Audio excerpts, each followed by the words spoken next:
Bienvenidas, bienvenidos a nuestro segundo canibalismo especulativo de este año. Hoy día tengo el honor de poder presentarles a mi amigo personal y colega, además, Ignacio Aguirre, quien es magíster y candidato a doctor por la Universidad de Barcelona, magíster en filosofía, profesor y editor, poniendo énfasis en editor. Y nos va a presentar hoy día la ponencia titulada Pierre Hadot y el origen de los ejercicios espirituales. Muchas gracias, Fernanda. Bueno, primero agradecer a Valeria, Fernanda y Andrea por la hospitalidad, por haberme invitado, a todos ustedes, público querido, por la disposición, por haberse hecho el tiempo y por tener, digamos, este momento para escucharme. Este es un autor, Pierre Hadot, que voy a introducir brevemente aquí, que escribió en la segunda mitad del siglo XX. Es relativamente poco conocido, pero sus obras se están editando bastante, sobre todo por Alpha Decay, actualmente. Escribió sobre todo una obra muy importante que se llama Ejercicios Espirituales y Filosofía Antigua, que marcó mucho a Foucault, y eso lo hizo en parte célebre por accidente a Hadot, pero también fue quien introdujo a Wittgenstein en la filosofía francesa, es decir, en el ambiente filosófico de Francia. Pero lo que yo voy a postular un poco es que él también tiene por sí mismo, y sin referencia a otros filósofos, una obra y un pensamiento original. Bien, como decía Fernanda, titulé esta pequeña presentación con el siguiente nombre: Pierre Hadot y el origen socrático de los ejercicios espirituales. La reflexión que aquí propongo consiste en delimitar muy generalmente la noción de ejercicios espirituales desarrollada en la obra del filósofo francés Pierre Hadot, con un especial énfasis en la figura de Sócrates, en tanto origen de los mismos en la tradición. El texto aquí presentado pretende inscribirse en el marco más general de una clave interpretativa que posibilite, a través de la obra completa de Hadot, entender la noción amenazante de un saber sin trayecto, latente en las formas de conocer que se imponen en el presente y a partir de la modernidad. La obra de Pierre Hadot ha indicado la centralidad dentro de la tradición filosófica de un diverso arco de prácticas concretas orientadas a la mejora personal y a la transformación de uno mismo, a las que en su conjunto denominó ejercicios espirituales, y cuyo marco de influencia en la antigüedad se extiende desde Sócrates hasta el siglo V, resurgiendo luego, aunque totalmente modificadas, en la época moderna. A partir del siglo V después de Cristo, con la clausura de las escuelas griegas en el contexto del dominio cristiano del Imperio Romano, la formación y conducción espiritual dejó de confiarse a la filosofía, pasando esta a concebirse, en palabras de Hadot, como una sirvienta de la teología, encargada de suministrarle a ésta sus materiales conceptuales, quedando así relegada a labores meramente teóricas. De esta forma, habría sido despojada de lo que había sido su dimensión esencial durante casi 1000 años. No sería sino hasta entrada a la modernidad que aquel sentido perdido de la filosofía intentará ser recuperado. Abro cita. Cuando en época moderna la filosofía volvió a conquistar su autonomía, seguía conservando aquellos rasgos heredados de la concepción medieval, y en especial ese carácter esencialmente teórico, que evolucionaría incluso en el sentido de una sistematización cada vez más perfeccionada. Sería gracias a Nietzsche, Bergson y el existencialismo que la filosofía volvería a redescubrir de manera consciente una forma de vivir y percibir el mundo, una actividad concreta. Ese es Hadot. Con esta perspectiva histórica general, el trabajo de Pierre Hadot bien podría definirse como un esfuerzo por rastrear y describir, a través de una profunda exégesis de la tradición, la concepción propiamente filosófica de los ejercicios espirituales en la antigüedad, e identificar las formas particulares de su despertar en la modernidad y su continuidad en la época contemporánea.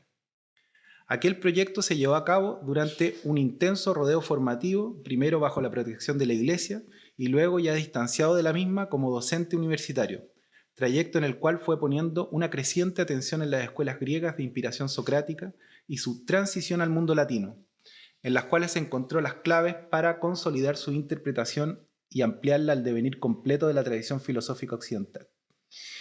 Los rasgos de estos ejercicios espirituales, va a notar Hadot, resurgen en distintos puntos de la tradición y se vuelven decisivos para comprender autores modernos en los cuales el ejercicio del pensamiento debe volverse inseparable de una forma de vida determinada por éste.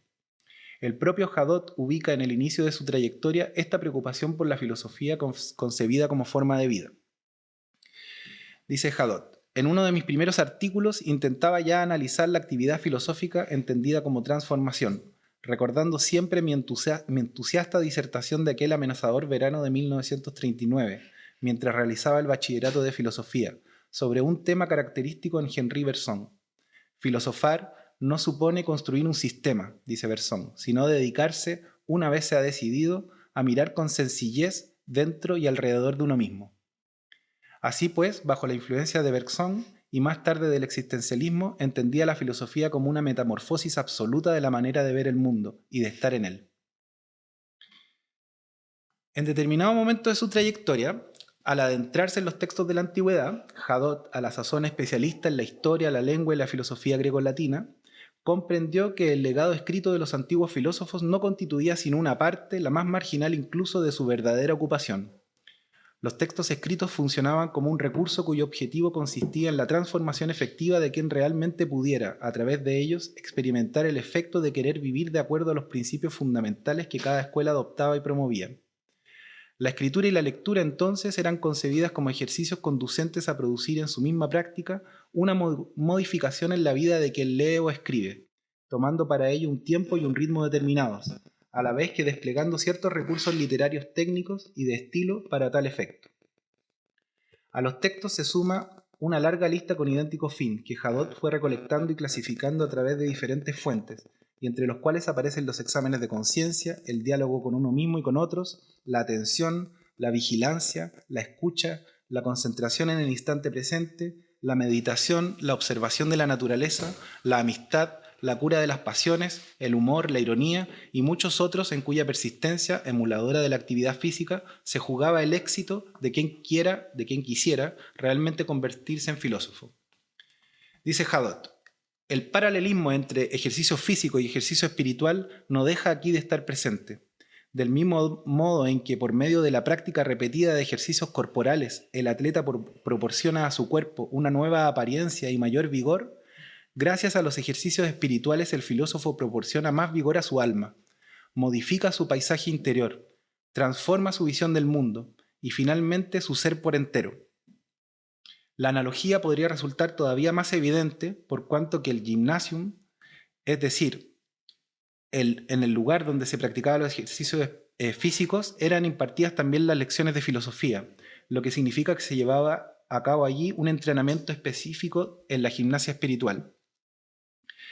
Aquella práctica adquirió en la antigüedad una diferenciación rica y variada expresada en las diversas escuelas que proliferaron sobre todo en Atenas, las cuales, pese a tener distintos énfasis, coincidían en el sentido final de todo filosofar. Cada escuela dispone de su propio método terapéutico, pero todas entienden tal terapia unida a una transformación profunda de la manera de ver y de ser del individuo. Los ejercicios espirituales tendrán como objetivo justamente llevar a cabo esta transformación.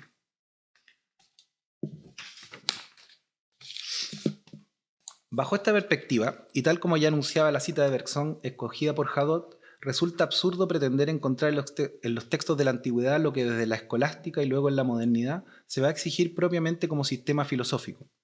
Habría por lo mismo que aceptar la presencia, que tanto complica a los historiadores modernos de la filosofía, de contradicciones y ciertos cambios de tono en la obra de un mismo autor de la antigüedad, pues la mayoría de estos textos escritos no eran más que lecciones o apuntes de lecciones orientados a un tipo de oyente, el cual podría estar más o menos iniciado en estos ejercicios, y por ello lo escrito respondía a un nivel de formación determinado. Al respecto, Hadot anota: ya se trate de diálogos como los de Platón, de cuadernos de curso como los de Aristóteles, de tratados como los de Plotino o de comentarios como los de Proclo, las obras de los filósofos no pueden interpretarse sin tomar en consideración la situación concreta en la cual vieron la luz. Surgen en el seno de una escuela filosófica, en el sentido más concreto del término, en la cual un maestro educa a sus discípulos intentando conducirles a la transformación y realización de sí mismos. Esas obras escritas son reflejo, por lo tanto, de preocupaciones pedagógicas, psicagógicas y metodológicas. En estas obras filosóficas, en efecto, el pensamiento no puede expresarse según las necesidades puras y absolutas de un orden sistemático, puesto que deben tener en cuenta el nivel del interlocutor y el tiempo concreto del logos en el cual se expresa. La novedad del trabajo de Hadot tiene, en primera instancia, 4 niveles que aquí solo enunciaremos. El primero consiste en rastrear en los textos antiguos la huella de estos ejercicios espirituales en el contexto griego, sobre todo en la obra de Platón, los estoicos, Epicuro y Plotino. El segundo consiste en dar cuenta de que este fue el sentido de la formación filosófica también en el mundo latino, por lo menos hasta el siglo V, continuando luego con menos fuerza y preponderancia en el cristianismo hasta casi extinguirse. Esto quiere decir que para Hadot existe una continuidad entre la filosofía griega y la latina, posible de rastrear a través de la clave de los ejercicios espirituales. La cuestión de la continuidad greco-latina se expresa de la mejor forma en los contundentes trabajos que Hadot dedica al pensamiento de Epícteto y de Marco Aurelio, mientras que la presencia de los ejercicios espirituales en el cristianismo está desarrollada en diversos artículos sobre la inicial y luego desaparecida comprensión de una filosofía cristiana. El tercer nivel consiste en descubrir la huella de esta comprensión de la filosofía como forma de vida y su resurgimiento en autores modernos y contemporáneos como Descartes, Goethe, Nietzsche o Wittgenstein, a quienes Hadot también dedicó parte de su trabajo. Y por último, en cuarto lugar, y como un elemento original presente en los 3 momentos anteriores, la obra de Hadot construye y aporta un concepto de conversión filosófica que obliga a determinar con claridad el sentido que la palabra espíritu tiene en su pensamiento, con el fin de diferenciarla de otros tipos de conversiones.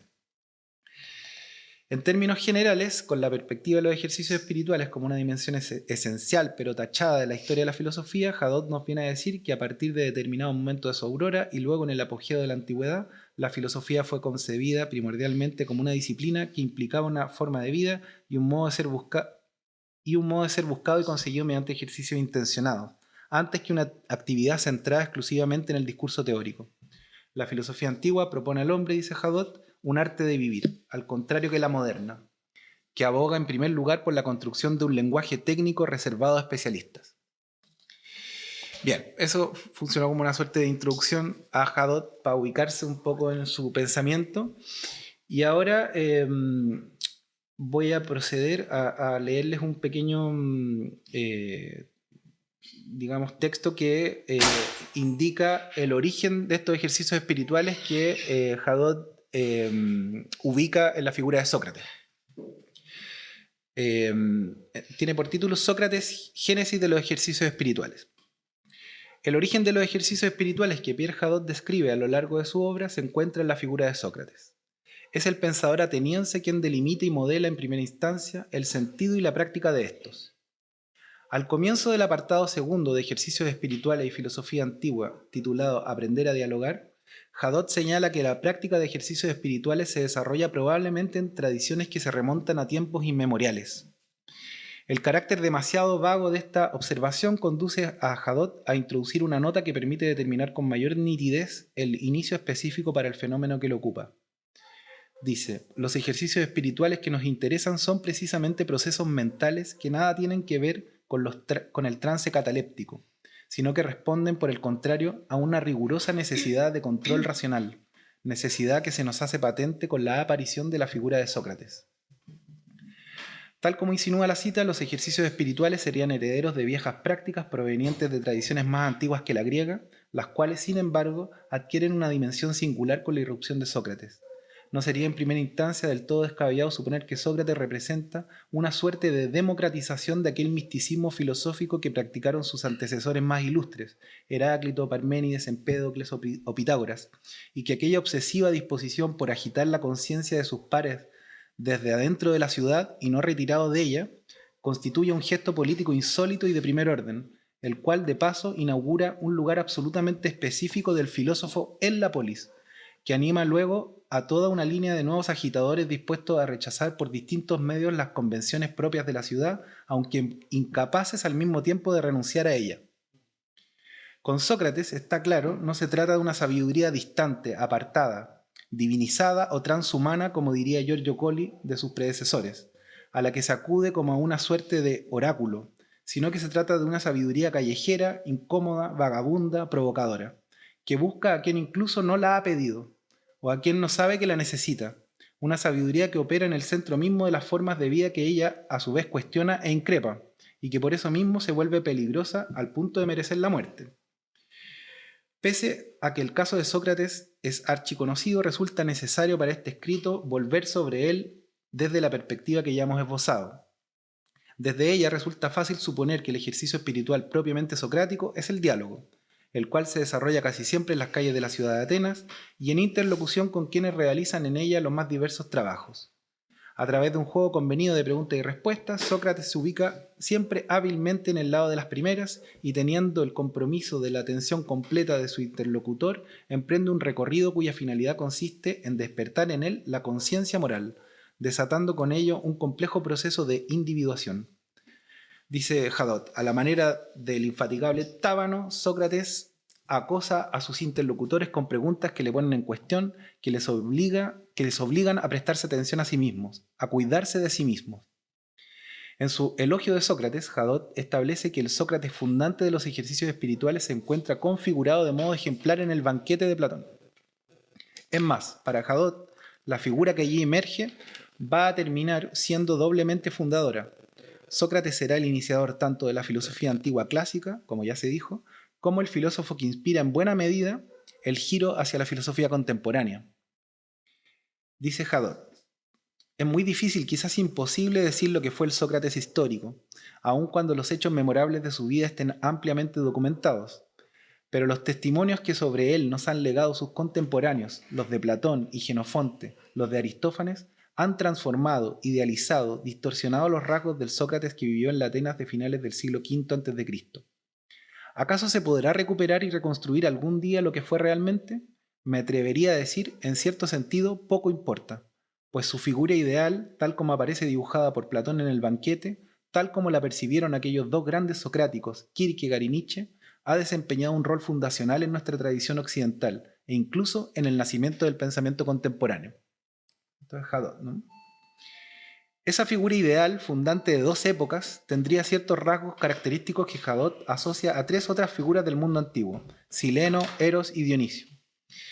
Por lo que no debería sorprender que la influencia de este Sócrates del banquete quede excluida de la filosofía medieval y de parte de la moderna, para retornar con dos pensadores que Hadot, como vemos, ubica en la génesis del movimiento propio del pensar contemporáneo.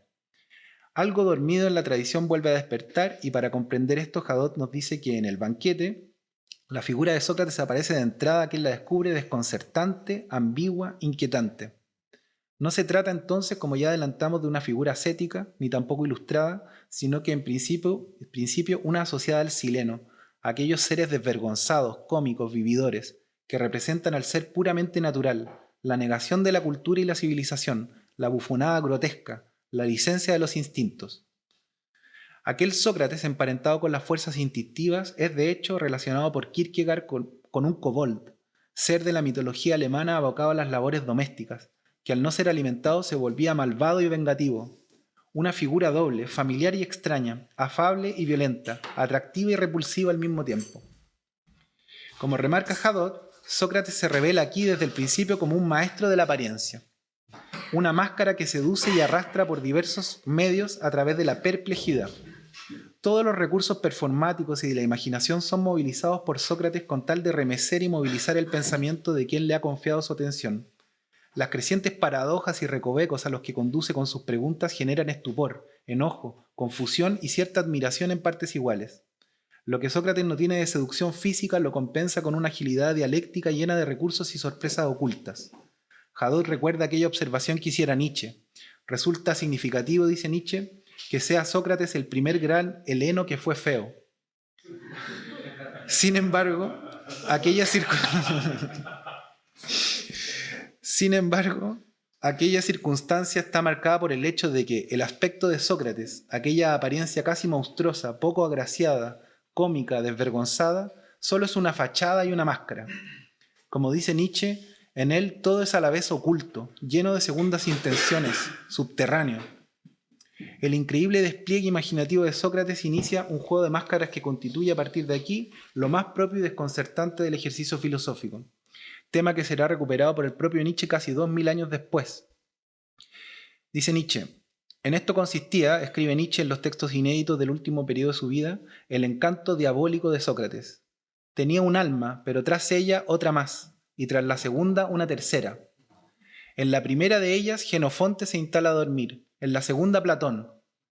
En la tercera, una vez más Platón, pero Platón con su propia segunda alma. Platón es a su vez un hombre repleto de cavernas traseras y de fachadas.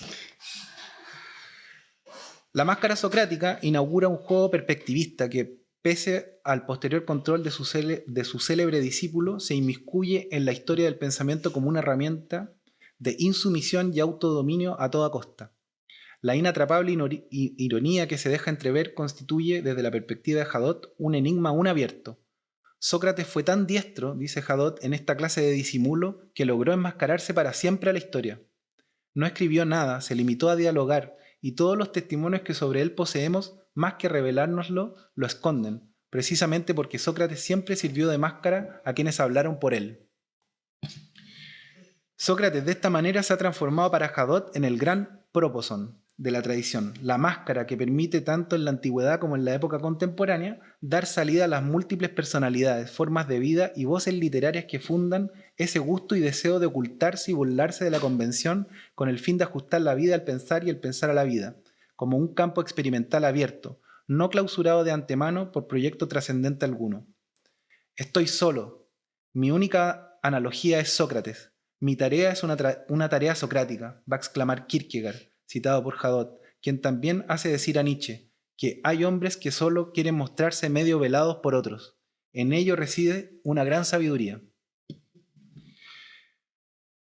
La máscara, el próposon de Sócrates, desconcertante e inaprensible, desorienta el alma del lector y le lleva a una toma de conciencia que puede alcanzar la conversión filosófica, dice Hadot. Este es el punto en el que Hadot ubica al Sócrates fundador de los ejercicios espirituales y de dos épocas distantes en el tiempo, pero identificadas por el deseo de una conversión filosófica radical. Ahora bien, ¿qué implica, qué abre y cómo procede esa sabiduría nueva que conecta las épocas y hermana autores tan belicosos e incluso en el caso de Nietzsche con Sócrates tan opuestos por la propia tradición? Sócrates y la inquietud de sí. ¿Están cansados? Como ya se ha señalado, Sócrates representa al primer filósofo que centra su actividad en promover entre sus conciudadanos el cuidado de sí mismo como la más importante de las tareas. Famosa es su arenga en la apología de Sócrates en pos de esta peculiar atención.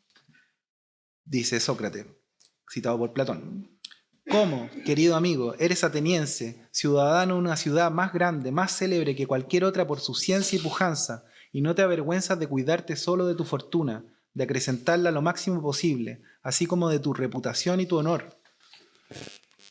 Pero lo que se refiere a tu pensamiento, tu verdad o tu alma, a mejorarlos, no lo cuidas en absoluto, ni se te ha ocurrido siquiera.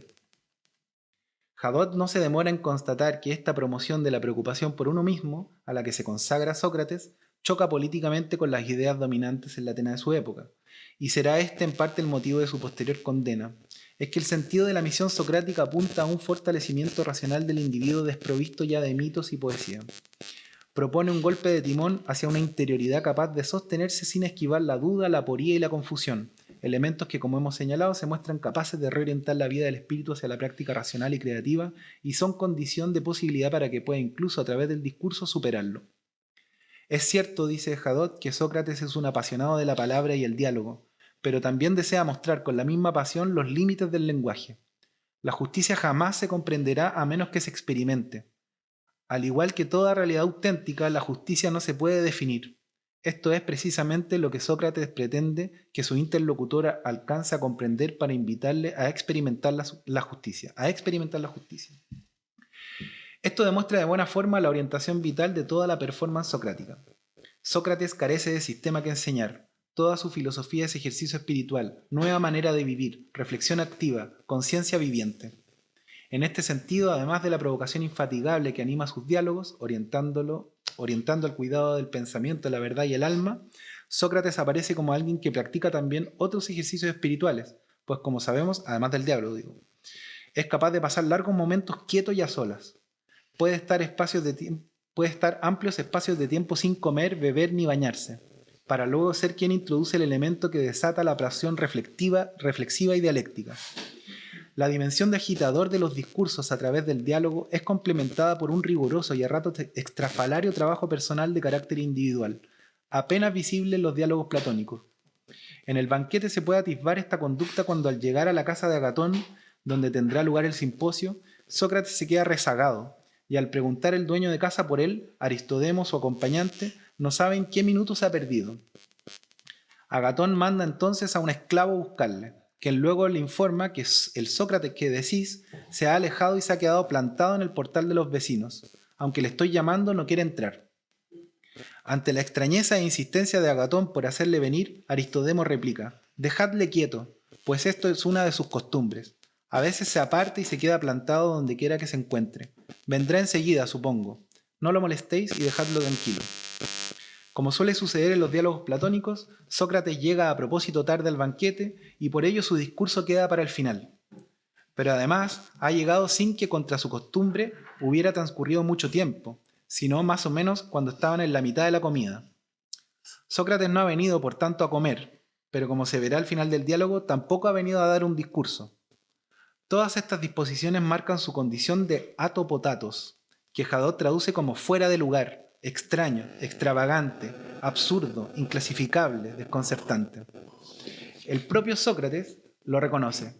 Dicen que soy un apototatos y que solo invento la aporía.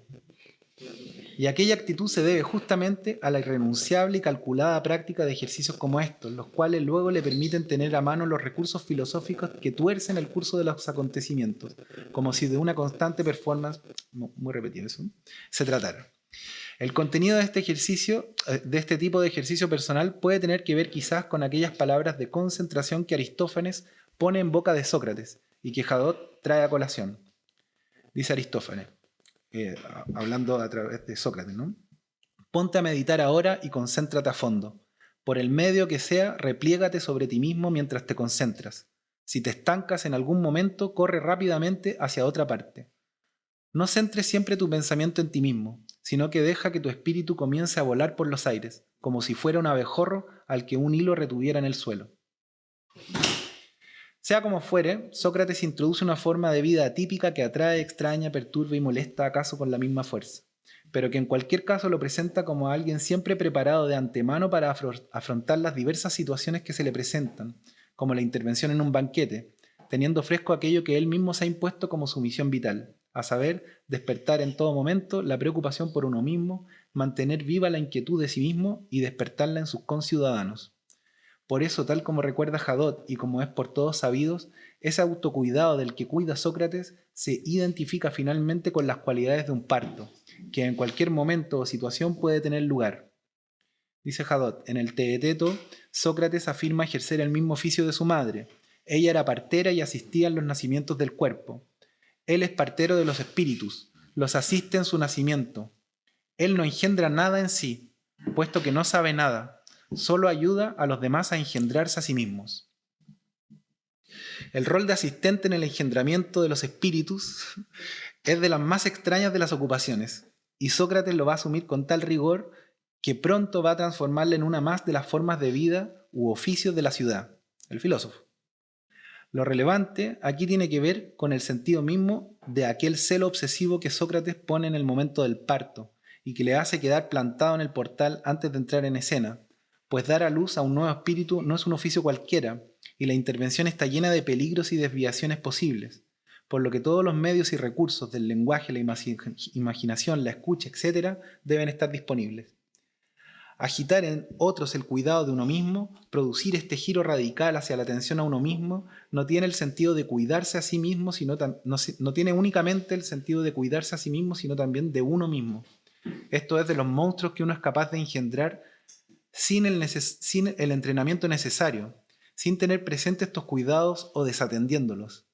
Este celo que luego hará decir a los estoicos, esos discípulos socráticos: no debes apartarte de tus principios cuando duermes, ni al despertar, ni cuando comes, bebes o conversas con otros hombres. Al no conocernos ni examinarnos ni vigilarnos racionalmente, corremos el riesgo de dejar aparecer sin contención lo peor de nosotros. Tal como indica Sócrates, la parte bestial de nuestro ser No titubea en intentar acostarse en su imaginación con su madre, así como con cualquier hombre, dios o fiera, o en cometer el crimen que sea, o en no abstenerse de ningún alimento. En una palabra, no carece en absoluto de locura ni de vergüenza. Aquella obsesiva preocupación de Sócrates por mantener encendida la inquietud de sí, despertando en todo momento la parte racional del alma a través de un constante ejercicio espiritual, inaugura en la cultura occidental una disciplina que interviene en los sujetos, poniéndoles como condición de acceso a una vida verdadera un inevitable trayecto previo que transforma la totalidad de su existencia.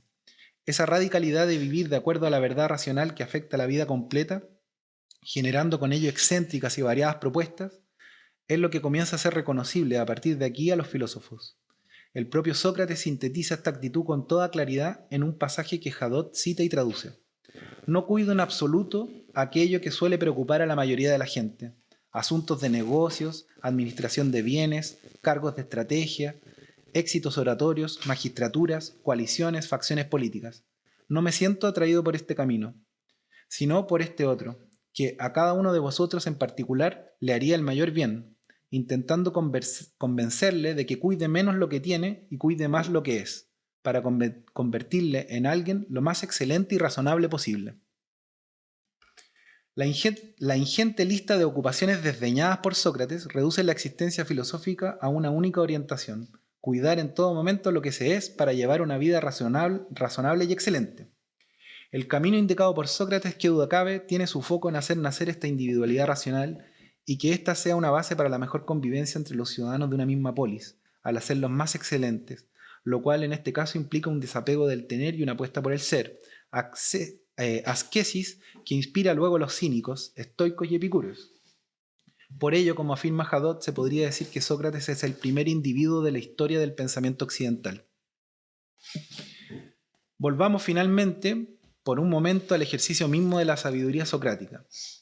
Como decíamos, Sócrates se comporta a sí mismo como un tábano, ese mosquito que pica a los caballos volviéndolos locos. Si ponemos atención en qué tipo de movimiento es el que Sócrates provoca con sus constantes preguntas, debemos comprender dos cosas que van íntimamente unidas. La primera es que, como ya hemos dicho, nos ubicamos en la órbita del ejercicio espiritual propiamente socrático, a saber, el diálogo. En estricto rigor y siguiendo a Hadot, el primer ejercicio espiritual detectable de la tradición filosófica. La segunda es que, según lo ya dicho, concebir el diálogo como un ejercicio espiritual implica reconocer y en cierta medida confiar en que en él se llevará a cabo la mentada transformación del ser de quien dialoga y, gracias a Platón, de quien lee. Resulta evidente en todos estos diálogos que para que esta operación tenga éxito debe funcionar bajo ciertas reglas, las cuales el mismo Sócrates hábilmente siempre propicia. En este punto debemos ubicar otra dimensión de la ironía socrática, consistente, como dijimos, en el reconocimiento de su propia ignorancia, medio a través del cual Sócrates le deja al interlocutor la responsabilidad de responder respecto al tema en cuestión, traspasándole a aquel, mediante el menosprecio de sí mismo, la supremacía en el conocimiento de la materia que se está discutiendo, cualquiera sea esta. Esta desposesión le exime de la respuesta y lo posiciona en la pregunta, y desde ahí entonces inicia un recorrido en el que Sócrates se desdobla. Está por una parte el Sócrates que sabe de antemano cómo va a concluir la discusión y por otra el Sócrates dispuesto a recorrer el camino dialéctico con su interlocutor. Como podemos suponer, el punto esencial de este método para Hadot se encuentra en ese trayecto que recorren juntos Sócrates y su interlocutor de turno, en cuyo camino se puede o no producir la conversión filosófica. Hadot observa que Sócrates introduce un complejo ejercicio pedagógico al provocar en sus interlocutores, mediante la identificación con su propia ignorancia, el extrañamiento y confusión no solo hacia su supuesto saber, sino también hacia sí mismos y su forma de vivir, develando el estado verdadero de su cuidado de sí, del cuidado y atención que le dedican a su espíritu. Así sucede, por ejemplo, con Alcibíades, que dice: «Me ha puesto, Sócrates, más de una vez en tal estado que no me parecía posible seguir viviendo y comportándome como hasta ahora». Hadot repara en el gesto de automenosprecio como una estratagema fundamental del ejercicio espiritual socrático, pues esa posición de aparente inferioridad le permite comenzar con sus preguntas a infundir tal confusión en quien debe hablar, y que debe hacerlo además con la autoridad y solvencia de quien realmente sabe, que el diálogo está constantemente amenazado de interrumpirse de la manera más violenta o por mero agotamiento. Es precisamente en el momento de mayor confusión, es decir, cuando las preguntas de Sócrates han generado en el ambiente la sensación de que es imposible llegar a una definición concluyente, cuando el propio Sócrates asume la conducción del diálogo y se ofrece como la única posibilidad de rehabilitar la conversación y llevarla a algún puerto. Para Hadot, el verdadero motivo del diálogo propiamente socrático no es otro sino este tránsito, completo hacia la confusión, y la posterior rehabilitación del espíritu posible gracias al extravío producido en el interlocutor, el cual se ve movido a reconocer, identificándose así con Sócrates que nada sabe. La conversión filosófica tiene lugar justo en este punto de identificación, pues reconocerse en Sócrates es identificarse con la duda. Al respecto dice Hadot, una vez concluida la discusión, el interlocutor no ha aprendido nada, e incluso ya no sabe nada en absoluto, pero a lo largo de la discusión ha experimentado en qué consiste la actividad del espíritu. Es más, se ha convertido en el propio Sócrates, es decir, en la interrogación, el cuestionamiento, el distanciamiento consigo mismo, es decir, en definitiva, la conciencia. La conversión filosófica a través de este ejercicio espiritual, como queda dicho, consiste en recorrer el trayecto particular en el que se experimenta la verdad. La máscara socrática inaugura la forma en que la filosofía antigua va a quedar atada a la necesidad de un proceso de transformación total de la persona, posible gracias a la experiencia concreta de someterse a un cierto régimen de operaciones sobre uno mismo, pensadas y diseñadas con este fin, una intervención operada sobre el propio sujeto. En este caso y a través del diálogo, Sócrates, al declararse desde el inicio como alguien no sabio, instala irónicamente una vida del todo inédita a la verdad, en la que ésta aparece como el resultado de un movimiento, de una escucha capaz de provocar un tipo de interacción radical que desgarra del saber, dando lugar, a través de ese mismo desprendimiento, a una nueva forma del saber mismo, la cual emerge justamente de la aporía. Es en la experiencia de lo aporético en la que paradójicamente se produce el movimiento transformador de la razón que da lugar al individuo. Se precisará de aquí en más de esta interacción profunda y de este tipo de intercambio con otro y con uno mismo para que se ponga realmente en movimiento el conocimiento. La tradición de los ejercicios espirituales desenterrada por Hadot muestra el camino trazado por esta apuesta. Y a modo de cierre, presentaré como una pequeña provocación. Se titula El momento cartesiano en la inteligencia artificial, para no ser menos. Obviamente, ya es como, claro, es una condición. Obviando por un momento la profundización y singularidad de las escuelas de pensamiento herederas de Sócrates, quisiera para terminar ensayar una conexión entre el recién descrito modelo espiritual de la antigüedad pensado por Hadot y el presente desarrollo de la inteligencia artificial generativa.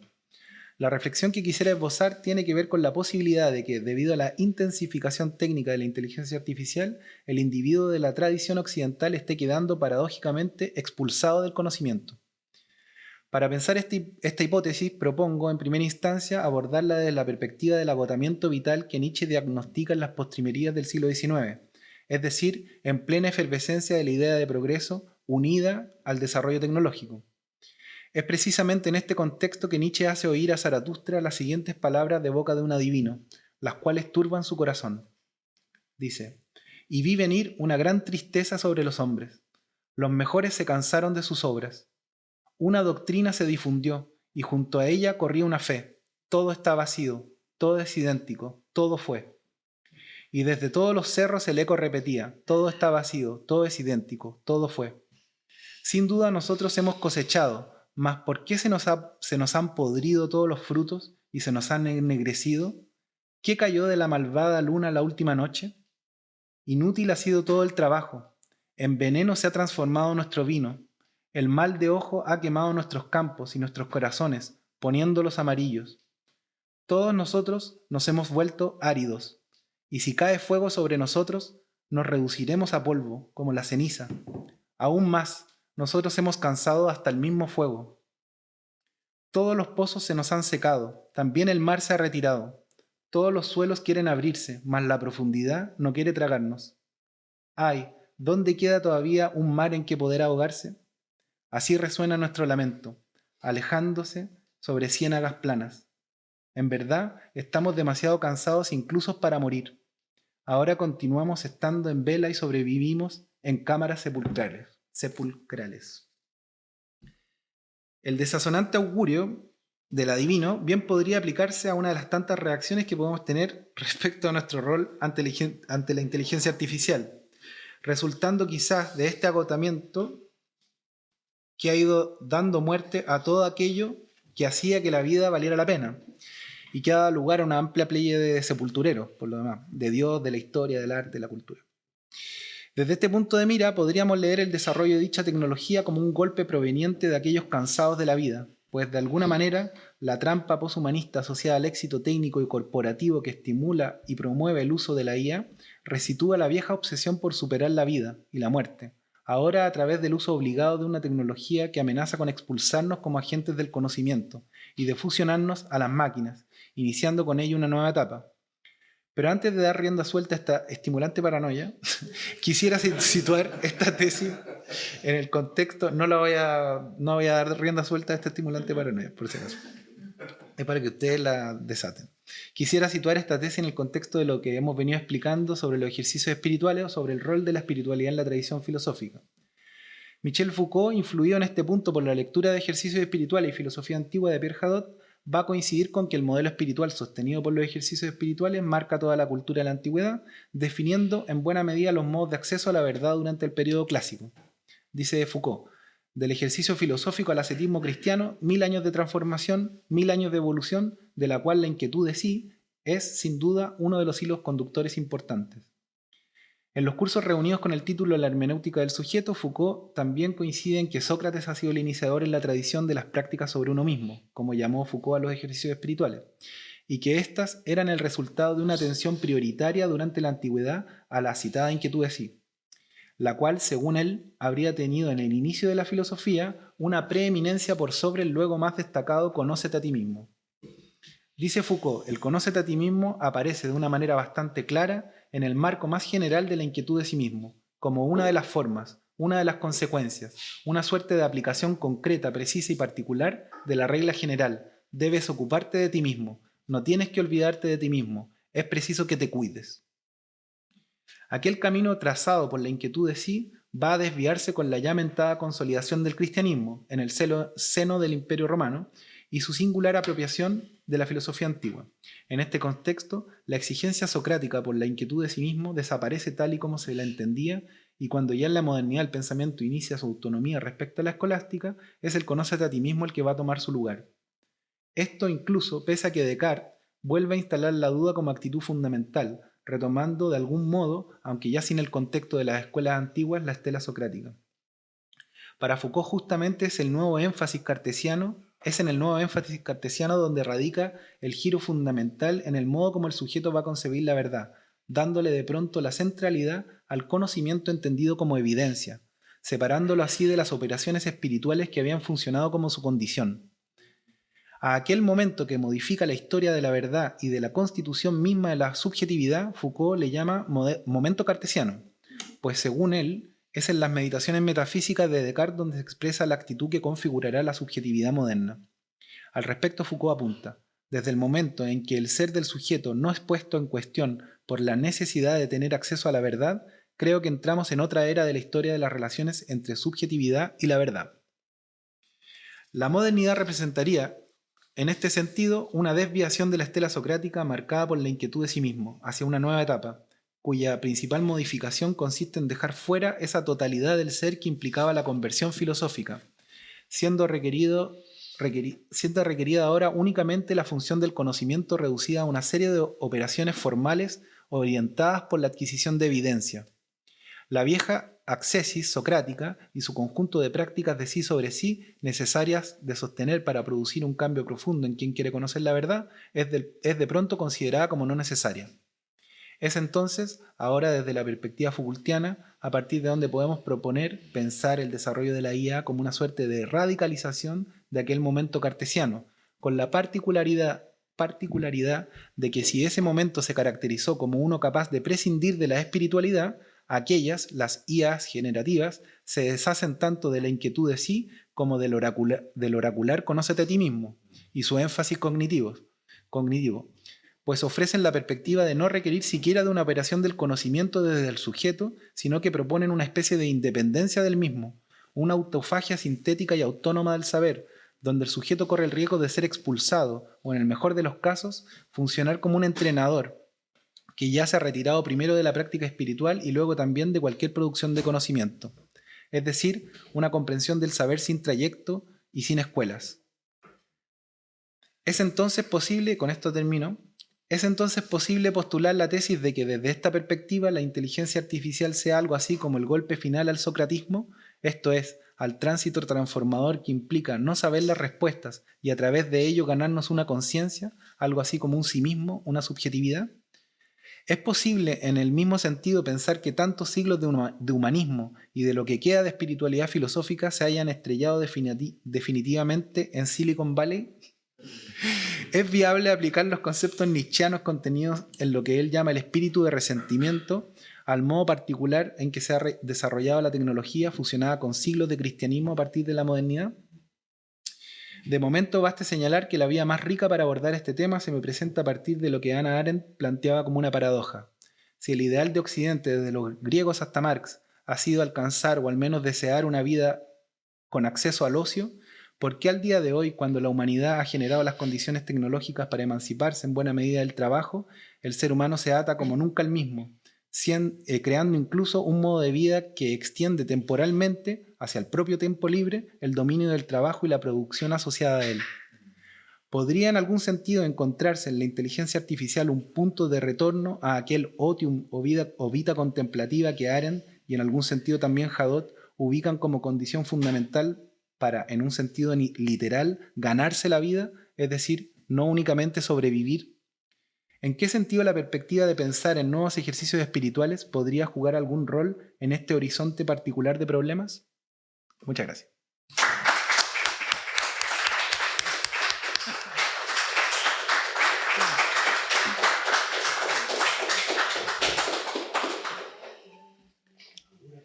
Gracias, Ignacio. Bueno, un segundo para que descanses.